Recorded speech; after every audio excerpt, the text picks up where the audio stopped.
한국 영화 가운데 흥행하는 영화를 보면 여러 가지 요소들이 있죠.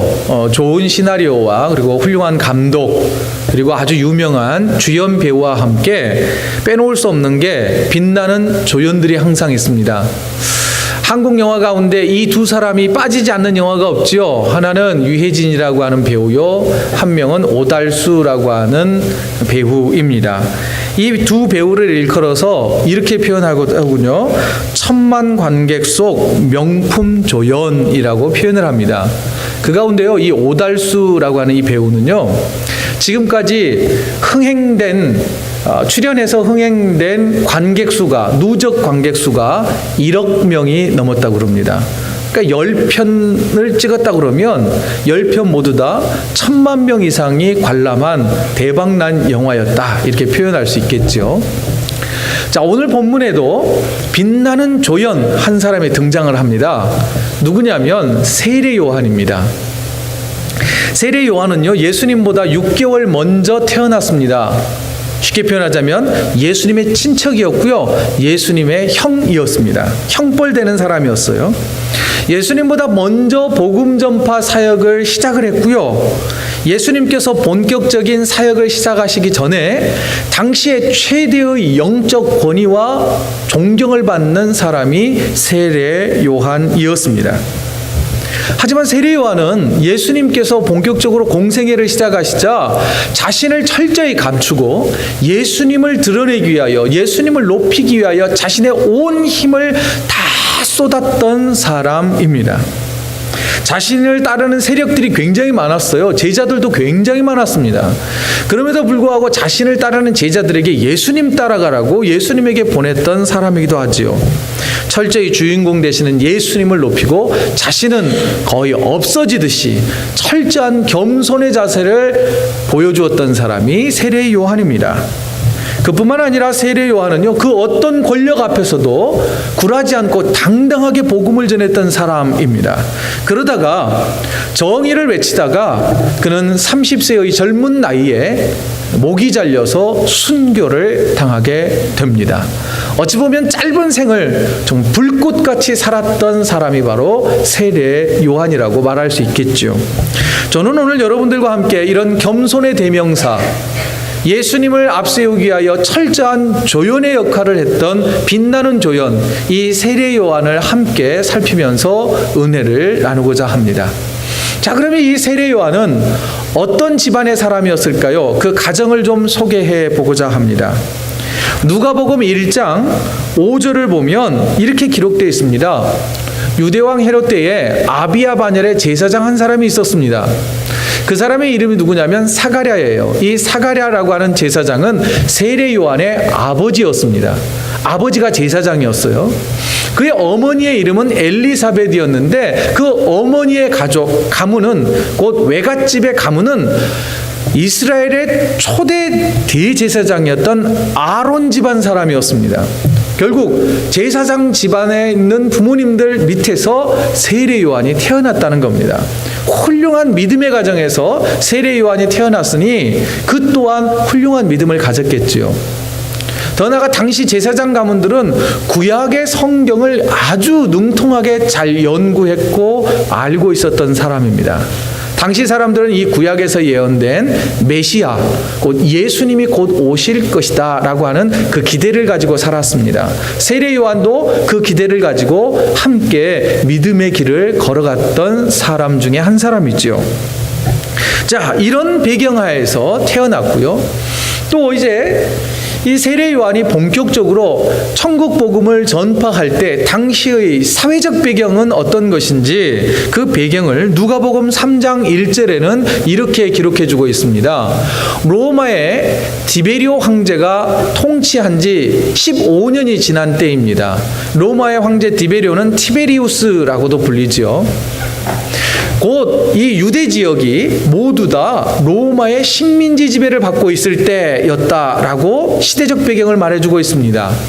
그리고 예수님이 십자가에 달려 죽으실 때에 직간접적으로 가장 큰 영향을 끼쳤던 로마에서 유대 지역에 파견된 총독이 누구였느냐면 바로 본디오 빌라도가 유대 지역의 총독으로 다스리고 있을 때에 그뿐만 아니라 이 유대 지역은 조금 독특한 이 행정 방식을 택했는데 분봉왕이라고 하는 제도가 있었습니다. 이 분봉왕은 4분의 1 땅덩어리를 4개로 분할해서 그 가운데 한 지역을 담당하는, 요즘 말로 쉽게 표현하자면 로컬 지도자라고 말할 수가 있습니다.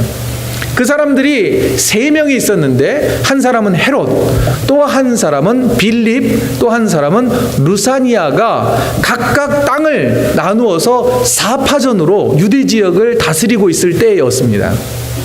그러다 보니 유대 지역은요, 쉽게 표현하자면 4명의 왕이 통치하는 거였어요. 서로 기득권 싸움을 하기 위하여 파워게임이 한창 진행되고 있을 그때에 세례 요한이 복음을 전파하며 본격적인 사역을 시작합니다. 생각해 보세요. 정치적으로 파워게임에 휘둘리면서 또 로마의 식민지 지배를 받으면서 얼마나 힘들었겠습니까? 힘든 유다 백성들이 생각하기를, 아유, 이 어려운 문제들을 다 해결할 수 있는 메시아, 곧 우리를 좀 구원해 줄 수 있는 그 구약에서 예언된 그분이 좀 오셨으면 좋겠다라고 꿈을 꾸고 기대하고 있었다라는 거예요.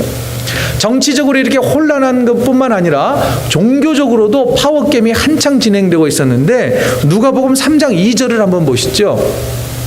대부분 유대 사회는 대제사장은 한 명입니다. 그런데 오늘 저 본문을 보면 안나스와 가야바가 대제사장으로 있을 때에 라고 되어 있습니다. 지금 용의 머리가 2개예요. 대제사장이 2명인 겁니다. 안나스는 어떤 사람이냐면 이미 리타이어한, 곧 은퇴한 대제사장이었어요. 그런데 여전히 힘을 쓰고 있었습니다. 왜냐하면 그 다음 안나스를 이어서 대제사장이 된 사람이 누구냐면 가야바였는데, 가야바는 안나스의 사위였습니다.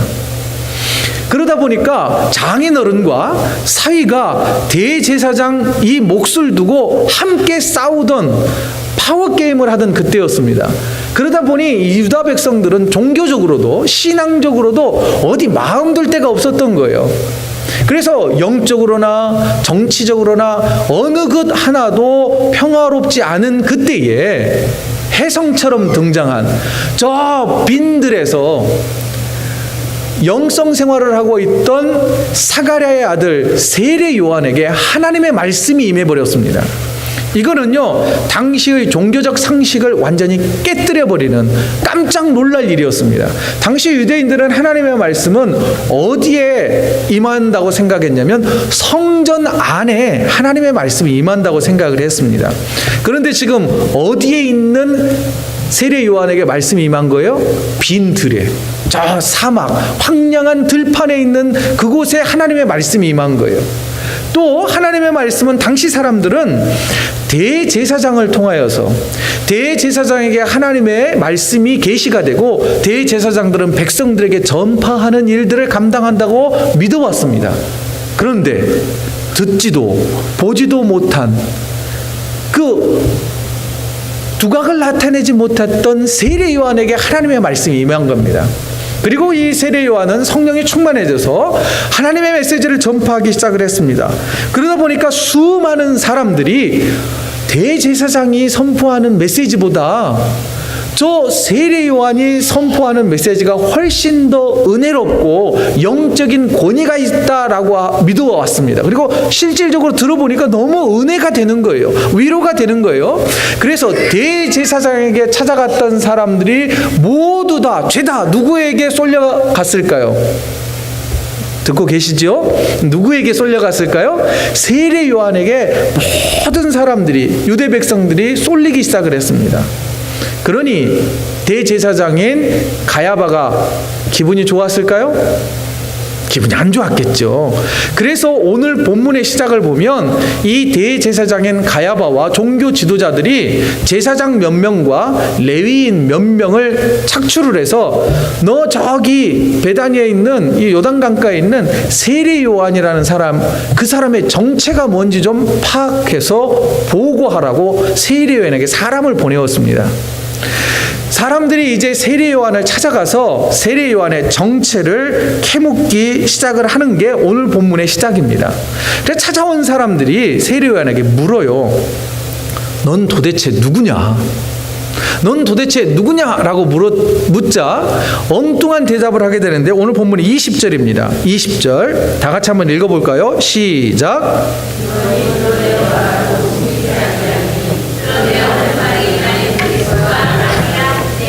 자, 넌 누구냐라고 물었더니 엉뚱하게도 난 그리스도가 아닙니다 라고 대답을 해요.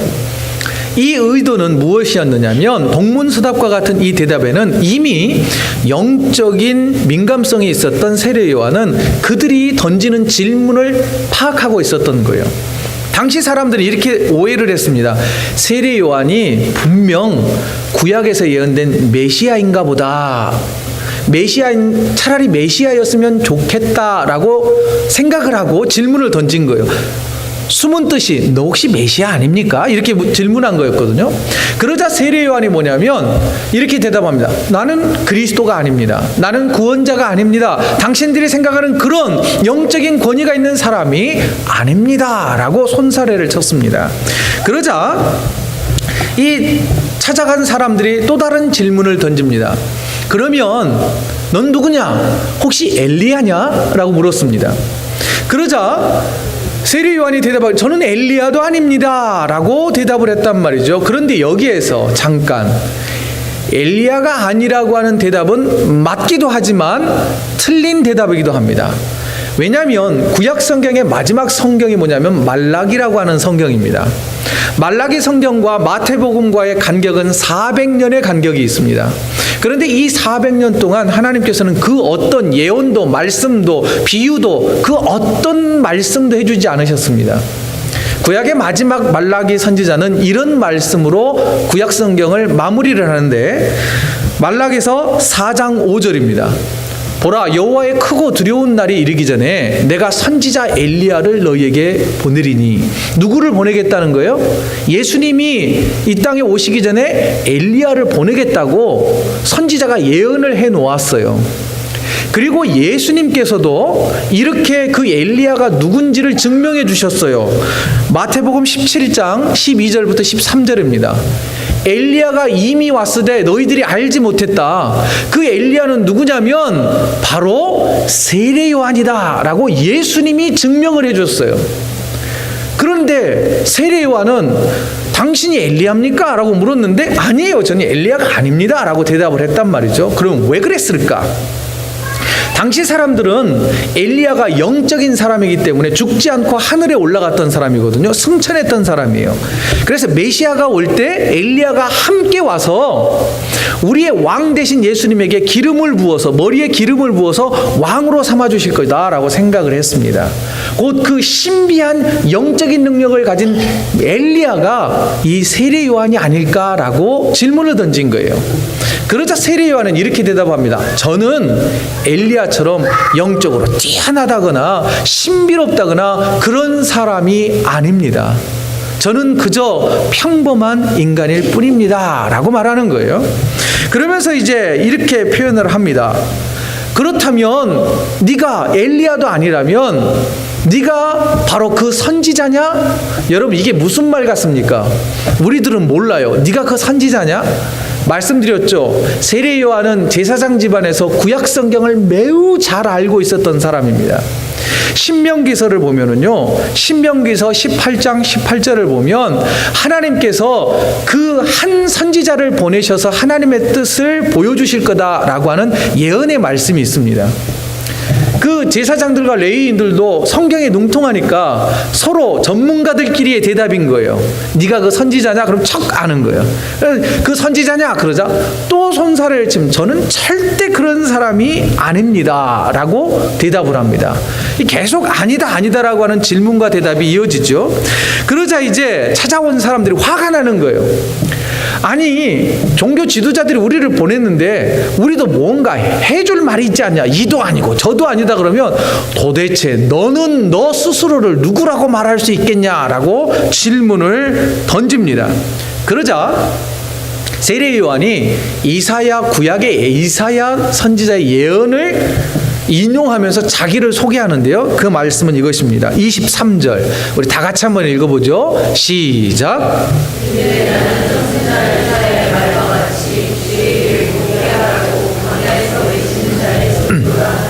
아멘. 나는 그저 소리일 뿐입니다. 이 소리는 뭐냐면, 여러분 사극 보시면 왕이 행차를 할 때 맨 앞에서 뭐 합니까? 쉬, 물러거라, 물러거라, 무릎을 꿇어라, 왕이 행차하신다 라고 하는 그런 종과 같은 그냥 외치는 소리에 불과하다는 거예요. 자, 왕이 행차합니다. 쉬, 물러거라. 이 목소리를 여러분들 기억하면서 그 목소리에 무릎을 꿇습니까? 아니면 그 목소리 뒤에 나타나는 왕의 모습에 권위에 무릎을 꿇습니까? 왕에게 그 무릎을 꿇는 거 아닙니까? 바로 그런 거라는 거예요. 자신은 그저 흩어 없어질 소리와 같은 존재, 당신들이 나에게 주목할 일이 전혀 없다는 거예요. 그럼 여기서 다시 한번, 왜 그러면 세례 요한이 자신을 소리라고 표현을 했을까? 우리가 2주 전에 요한복음 1장을 함께 묵상을 했었죠. 요한복음 1장 14절을 보면 이렇게 됐어요. 말씀이 육신이 되어 우리 가운데 거하시며, 곧 예수님이 말씀으로 우리 가운데 오셨다는 거예요. 그런데 자신은 뭐냐면 소리래요. 어떤 소리? 바로 그 말씀에 대하여 증거하는 소리가 바로 납니다 라는 표현이에요. 나를 주목하지 말고 내가 증거하는 예수 그리스도를 주목하십시오. 저는 그저 예수님이 오실 때 쉬, 물러거라 라고 예수님을 소개하는 그런 별 볼 일 없는 사람에 불과합니다. 이런 표현인 거예요. 그러면서 더 나아가서 이렇게 표현해요. 그렇지만 나의 소리는, 내가 내는 소리는 그저 시끄러운 소리가 아니라, 아주 소음이 아니라 예수 그리스도를 찬양하고 예수 그리스도가 어떤 분인지를 말해주는 그 소리이니 내 소리는 의미 있는 소리입니다 라고 하는 그런 의미까지 포함되어 있는 것입니다. 자, 그러자 찾아온 제사장들이 화가 났어요. 이도 저도 아니다라고 자꾸 그러자 당시 세례 요한이 요단강가에서 많은 사람들에게 세례를 베풀었단 말입니다. 그러자 이렇게 쏘아 붙이는 거예요. 네가 그리스도도 아니고 엘리야도 아니고 선지자도 아닌데 도대체 너는 무슨 권위로, 무슨 목적으로 세례를 베푸느냐라고 따져 묻습니다. 그러자 세례 요한이 한다는 말이 31절이에요. 31절에 보면 나도 그를 알지 못하였으나, 이 말은 세례 요한이 예수님보다 6개월 먼저 태어난 친척 관계였지만, 어릴 때부터 함께 보아온 사이지만 내가 예수님이 그리스도인 것을 지금까지는 알지 못했습니다. 그런데 내가 하나님의 음성으로 또한 성령의 감동으로 내 친척이었던 예수가 그리스도, 우리를 구원하실 분이라는 것을 깨닫고, 내가 지금 베푸는 세례는 물 세례인데 내가 이 물 세례를 통하여 예수 그리스도를 믿게 하기 위하여 세례를 베푸는 것 뿐입니다. 결국 뭐예요? 자신이 베푸는 이 세례조차도 예수님을 증거하기 위한 도구에 지나지 않습니다 라고 말합니다. 그리고 나서 이어지는 말씀이 더 충격적입니다. 27절을 한번 보시죠. 27절은 이렇게 표현해요. 곧 내 뒤에 오시는 그이라 나는 그의 신발끈을 풀기도 감당하지 못하겠노라 하더라.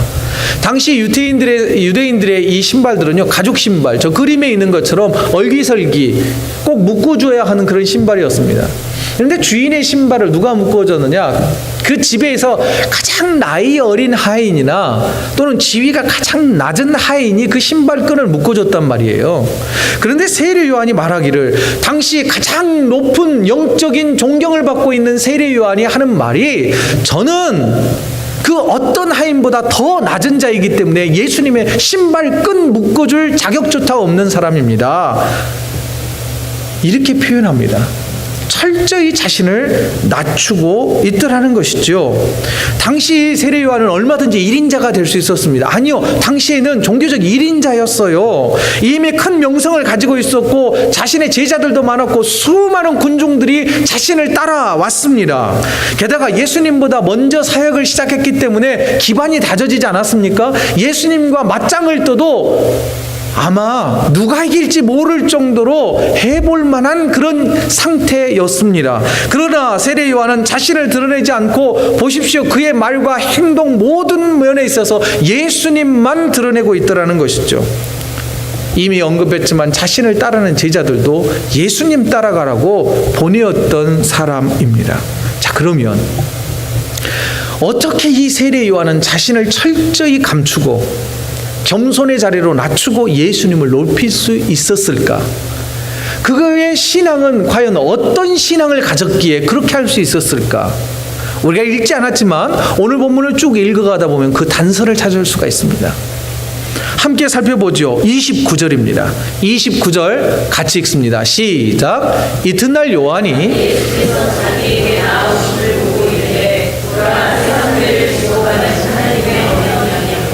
아멘. 이 고백은 어떤 고백인지 아십니까? 예수 그리스도가 내 죄의 문제를 해결해 주실 수 있는 유일한 구원자인 것을 세례 요한은 믿었습니다. 여러분, 이 믿음이 있으면 나의 구원자 앞에 나의 생명을 건지시기 위하여 자신의 생명을 아낌없이 내어준 그분 앞에 어찌 겸손하지 않을 수 있겠냐는 거예요. 나를 위하여 목숨을 바치는 그에게 어찌 사랑의 존경을 바치지 않겠냐는 겁니다. 여러분, 세례 요한은 그것을 분명하게 깨달았습니다. 여러분, 이런 신앙이 우리에게 필요합니다. 우리가 예수님만을 높일 수 있고 예수님 앞에 무릎을 꿇고 예수님께 경배드릴 수 있고 찬양할 수 있는 그 신앙의 출발점은 뭐냐? 오직 주님만이 나의 구원자 되십니다라고 하는 이 믿음부터 출발할 때 우리는 주님 앞에서 겸손해질 수 있다는 것입니다. 이 세례 요한의 겸손, 이 세례 요한의 신앙을 우리 모두가 본받기를 원합니다. 또 한 가지가 있습니다. 29절이에요. 29절 같이 읽습니다. 시작. 이튿날 요한이 예수께서 자기에게 나아오심을 보고 이르되 보라, 세상 죄를 지고 가는 하나님의 어린 양이로다. 예, 바로 이 사실을 믿으시기 바랍니다. 세상 죄를 지고 가는 어린 양이 누구다? 예수 그리스도다. 그 다음에는요, 30절도 보죠. 30절 보겠습니다. 시작. 내가 이전에 말하기를 내 뒤에 오는 사람이 있는데 나보다 앞선 것은 그가 나보다 먼저 계심이라 한 것이 이 사람을 가리킴이라. 여러분, 예수님이 먼저 태어났습니까? 세례 요한이 먼저 태어났습니까? 분명 세례 요한이 먼저 태어났어요. 6개월 먼저 태어났는데 저 본문에서는 뭐라고 표현해요? 예수님이 먼저 계셨대요. 이 말씀은요, 어디로 다시 거슬러 올라가야 되냐면 이 요한복음 1장 1절로 다시 거슬러 올라가야 됩니다. 태초에 말씀이 계시니라. 우리가 그때 함께 묵상했었죠. 그 말씀은 누구시라고요? 예수 그리스도였습니다. 예수 그리스도께서 이 세상 천지 만물을 창조하실 때 하나님과 성령님과 함께 이 세상 천지 만물을 창조하셨다라고 믿음으로 고백했다는 거예요. 세례 요한은 그것을 믿었습니다. 그것을 신앙으로 고백했습니다. 이 신앙 고백은 뭔지 아세요? 저를 따라하세요. 예수님은 나의 창조주. 이 신앙을 고백했다는 거예요. 예수님이 나의 창조주가 되신다는 것을 신앙으로 고백했기 때문에 창조주 앞에서 먼지와 티끌 같은 우리가 어찌 고개를 들 수 있겠습니까? 어찌 우리의 욕심을 자꾸 주장할 수 있겠습니까? 이런 거예요. 세례 요한은 철저히 예수님은 나의 창조주시오, 나는 피조물입니다 라고 하는 신앙 고백을 했기에 주님 앞에서 자신을 감출 수 있었고 겸손할 수 있었다는 것입니다. 사랑하는 성도 여러분, 우리도 이 신앙 갖기를 원합니다. 그리고 세 번째입니다. 세 번째는요, 33절입니다. 같이 읽습니다. 시작. 나도 그를 알지 못하였으나 나를 보내어 물로 세례를 베풀리라 하신 그이가 나에게 말씀하시되 성령이 내려서 누구 위에든지 머무는 것을 보거든 그가 곧 성령으로 세례를 베푸는 이인 줄 알라 하셨기에. 하나님께서 세례요한에게 직접 말씀해 주셨어요. 네가 세례를 베푸는 자들 가운데 성령이 그에게 임하여서 머물러 있는 사람이 곧 그리스도다, 구원자다. 그러니 네가 볼 수 있게 될 거다라고 말씀해 주셨고요. 이 사실에 대해서 누가복음 3장 22절을 보면 이렇게 기록되어 있습니다. 예수님께서 세례 요한에게 세례받을 때 있었던 사건인데 성령이 비둘기 같은 형체로 그 위에 강림하시더니 어떻게 했어요? 하나님이 말씀하신 그 모습 그대로 성령이 비둘기와 같은 모습으로 예수님에게 임하여 있었다는 거예요. 그리고 하늘에서 음성이 들리는 거예요. 하늘로부터 소리가 나서 나기를 너는 내 사랑하는 아들이라 내가 너를 기뻐하노라 하시니라. 여러분, 세례 요한은요, 성령님이 임하시는 그 광경을 목격했습니다. 그뿐만 아니라 세례 요한 또한 그는 성령이 충만한 자이었기 때문에 성령 충만함을 덧입음으로 주님 안에서 주님을 예배할 수 있었고 주님 앞에 무릎 꿇어 경배할 수 있게 된 것입니다. 사랑하는 성도 여러분, 우리가 주님을 높일 수 있고 주님 앞에서 겸손할 수 있는 신앙의 출발점 또 한 가지는 뭐냐면 성령 충만한가 이겁니다. 성령 충만한 사람은 주님 앞에서 겸손할 수 있다는 것입니다. 구체적인 사례를 한번 들어보죠. 사도행전 3장에 보면 베드로와 사도 요한이, 지금 우리가 계속 세례 요한을 이야기하는데 사도행전 3장에 등장하는 사람은 사도 요한입니다. 바로 요한복음을 기록한 사람이 베드로와 함께 성전으로 기도하러 갔어요. 기도하러 가다가 어떤 사람을 만나느냐면 평생 장애인으로 살아서 한 번도 걸어보지 못한 장애인을 만나게 됩니다. 그때 베드로와 사도 요한이 예수 그리스도의 이름으로 기도해서 그 사람의 병을 낫게 해줍니다. 그러니 수많은 사람들이 베드로와 사도 요한 주변에 몰려드는 거예요. 와, 저 사람의 능력이 참 신기하다. 저 사람이 어떤 사람이기에 병자를 저렇게 낫게 해줄 수 있느냐. 그 날마다 성전 앞에서 입구에서 구걸하던 사람인데 대단하다 하면서 막 몰려듭니다. 그러자 베드로와 요한이 한다는 말이 모여드는 사람들을 향하여 이렇게 표현합니다. 왜 우리를 주목하느냐. 나를 주목하지 말라는 거예요. 나는 아무것도 아니에요. 나는 너희와 똑같은 사람이라는 거예요. 그러면서 성경은 이렇게 기록합니다. 그때 이 베드로와 사도 요한의 반응입니다. 반응은 사도행전 3장 16절이에요. 그 이름을 믿음으로 그 이름이 너희가 보고 아는 이 사람을 성하게 하였나니 예수로 말미암아 난 믿음이 너희 모든 사람 앞에서 이와 같이 완전히 낫게 하였느니라. 충분히 베드로 같은 성격이라면 그때에 그럼요, 제가 했어요. 베드로 얼마나 다혈질적인 성격입니까? 그리고 제자 가운데서도 제일 앞장서는 제자 아니었습니까? 그러니 권위를 내세울 만하죠.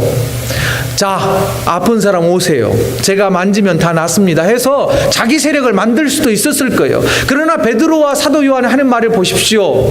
예수로 말미암는 믿음이 이 사람을 고쳤다. 내가 고친 게 아니라 예수 그리스도의 이름의 능력이 이 사람을 고쳤다고 누구를 높입니까? 예수만 높이고 있더라는 것입니다. 또 사도행전을 보면 계속해서 사도행전 14장에 보면 사도 바울과 바나바가 루스드라라고 하는 곳에서 비슷하게 베드로와 같이 나면서부터 걷지 못했던 한 장애인을 고쳐줍니다.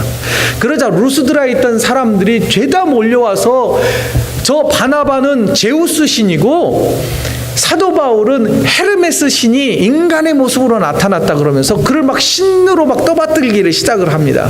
그러자 사도 바울과 바나바가 그 무리들이 모여있는 곳으로 달려들어가서 옷을 찢으면서 소리질러 다음과 같이 말합니다. 여러분 어찌하여 이런 행동을 하십니까? 우리도 여러분들과 똑같은 사람에 지나지 않습니다. 우리가 이곳에 온 것은 여러분에게 복음을 전하며 여러분이 이 헛된 일들에서 돌이켜 살아계신 하나님께로 돌아오게 하려는 것입니다. 하나님께서는 하늘과 땅과 바다와 그 안에 있는 모든 것을 지으신 분입니다. 여러분 사도 바울이 누굽니까? 권력을 맛보았던 사람 아닙니까? 예수 그리스도를 믿는 사람들을 오게 하기 위하여 아주 열심을 냈던 사람입니다. 충분히 그때 그는 자신의 권위를 내세울 만한 사람입니다. 그럼에도 불구하고 자신을 높이지 않고 그가 높인 것은 누구를 높입니까? 하나님의 영광을 드러냅니다. 예수 그리스도의 복음을 증거합니다. 왜 그랬을까요?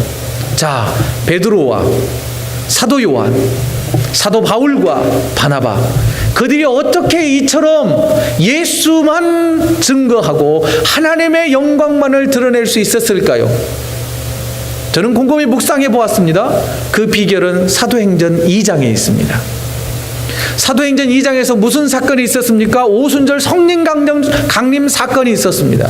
그들은 세상적인 욕망에 붙들려 살다가 성령이 충만해지자 모든 욕망을 내려놓고 주를 위하여 살겠다고 결단하기 시작을 했습니다.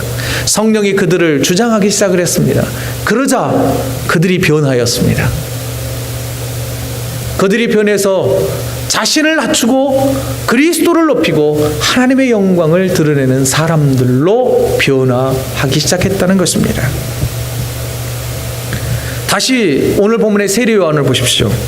수많은 사람들의 시선이 자기에게 집중되고 있을 때에 예수님의 오심을 알리는 광야에서 외치는 소리와 같다고 그런 자신을 낮춥니다. 또한 자신은 예수님의 신발끈을 묶어줄 만도 못한 하찮은 존재라고 자신을 철저히 낮추고 있습니다. 자, 그러면 우리는 어떠합니까? 우리들 가운데 성령의 충만함을 경험함으로 겸손히 낮아지는 우리의 모습이 있습니까? 만일 저와 여러분들이 겸손히 낮아짐 대신에 교만하고 나를 앞세우고 교회 공동체 안에서 나라고 하는 나 존재를 드러내고 있다면 여러분들은 성령 충만하지 못한 것입니다. 또한 우리가 어떤 일들을 할 때에도 주님의 영광을 드러내지 아니하고 나를 드러내려 할 때가 있습니다. 그 중심에 누가 서 있는지 아십니까? 제가 서 있습니다. 설교를 준비하면서 곰곰이 제 자신에게 물어보았습니다. 너 왜 이렇게 힘들게 해? 제가 자주 표현하는 것은 이렇습니다. 전 설교 준비를 하다가 이렇게 어지럼증이 날 때가 있습니다. 그리고 막 이렇게 구토 증세가 있을 때가 있어요. 막 고민을 하고 이 표현은 딱 맞아요. 저희 어머니가 그랬어요. 미안하다. 내가 너를 너무 무식하게 낳아서 미안하다. 아마 그래서 그런지도 모르겠어요. 어제도 1시 넘도록 말씀과 씨름을 했습니다. 저 자신에게 물었어요. 정직하게. 너 주님을 드러내기 위해서 이렇게 애쓰는 거야? 아니면 성도들이 목사님 은혜 받았어요. 목사님 역시 대단해요. 설교가 아주 탁월하십니다. 이 소리 듣고 싶어서 이렇게 고민하는 거야? 상당 부분은 제가 듣고 싶은 말 듣고 싶어서 노력하고 있다는 것을 인정할 수밖에 없었습니다. 회개했습니다. 사랑하는 성도 여러분, 만일 우리의 신앙생활과 봉사와 섬김의 목적이 예수님의 영광을 드러내는 일이 아니라면 찬양을 하는 것도 교회 성도들을 간식으로 섬기는 것도 안내하는 것도 헌금을 구별하여 드리는 것도 우리의 모든 신앙생활의 영역에서 나를 드러내고 있다면 과연 하나님은 기뻐하실까? 주님은 기뻐하실까? 생각할 때라고 하는 것입니다. 한 걸음 더 나아가서 생각을 해보죠. 세례 요한과 같이 우리도 광야에서 외치는 소리, 그냥 이 소리라고 하는 개념을 한번 생각해 보았습니다. 우리도 수많은 소리를 내고 살지 않습니까? 때때로는 시끄러운 소리도 있고 어떨 때는 즐거운 소리도 분명히 있을 겁니다. 그런데 우리가 발생시키는 모든 소리들이 누군가를 비난하고 정죄하고 누군가의 가슴을 찌르고 모든 불평불만하는 소리들로 가득하다면 주님이 기뻐하실까? 만일 우리가 만들어내는 소리가 누구를 위로하고 격려하고 주님을 찬양하며 주님과 교제하면서 대화하면서 읊조리는 하나님 앞에 기도의 소리를 내며 또한 우리가 가는 곳마다 아름다운 찬양의 소리가 흘러넘친다면 얼마나 좋을까? 세례 요한은 스스로 말하지 않습니까? 나는 소리라고. 그 소리는 주님의 말씀을 증거하는 소리가 되겠다는 그 메시지로 저는 이해가 되었습니다. 끝으로 세례 요한은요, 자신의 사명의 자리 요단강가를 떠난 적이 없습니다. 그의 삶의 터전을 떠난 적이 없습니다. 그는 베단이라고 하는 곳에 머물러서 성경을 한번 보실까요? 28절입니다. 이 일은 요한이 세례 베풀던 곳 요단강 건너편 베다니에서 일어난 일이라. 세례 요한은 자신의 삶의 터전을 떠난 적이 없습니다. 그 삶의 터전은 일상의 삶의 터전이기도 하지만 주님께서 그곳에서 주의 복음을 전하라고 우리에게 주어진 그에게 허락하신 사역의 자리입니다. 소명의 자리입니다.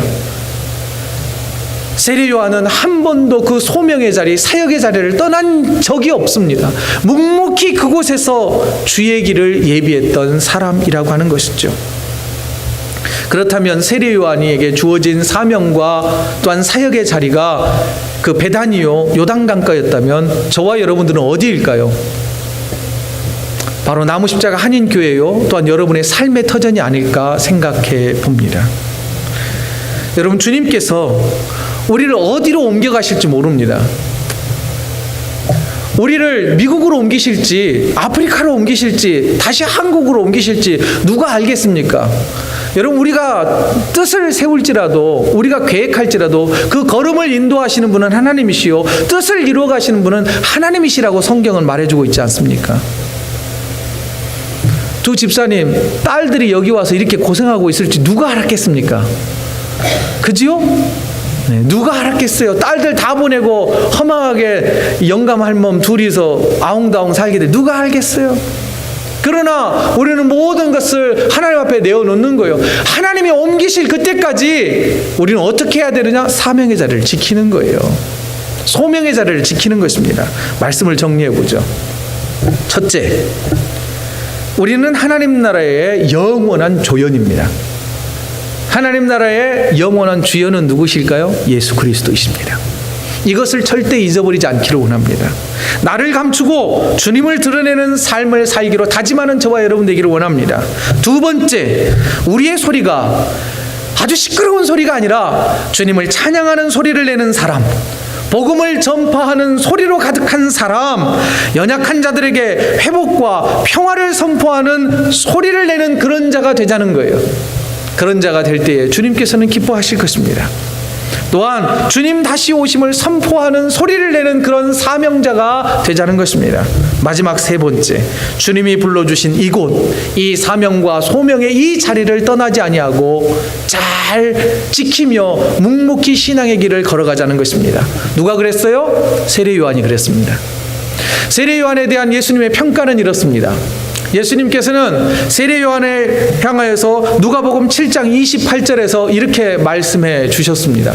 내가 너희에게 말하노니 여자가 낳은 자 중에 요한보다 큰 자가 없도다. 여러분, 이 엄청난 이 칭찬 아닙니까? 세례 요한은 주님 앞에서 자신을 낮추고 숨기고 또 낮추고 또 엎드렸습니다. 세상 사람들 앞에서조차 엎드리고 낮아지고 자신을 완전히 없애버렸습니다. 그런데 주님의 평가는 저 사람이 가장 큰 자다라고 주님은 칭찬해 주셨습니다. 여러분, 이러한 주님의 칭찬이 낮추고 나를 감추고 헌신하는 저와 여러분들에게도 주어지시기를 주의 이름으로 축원드립니다.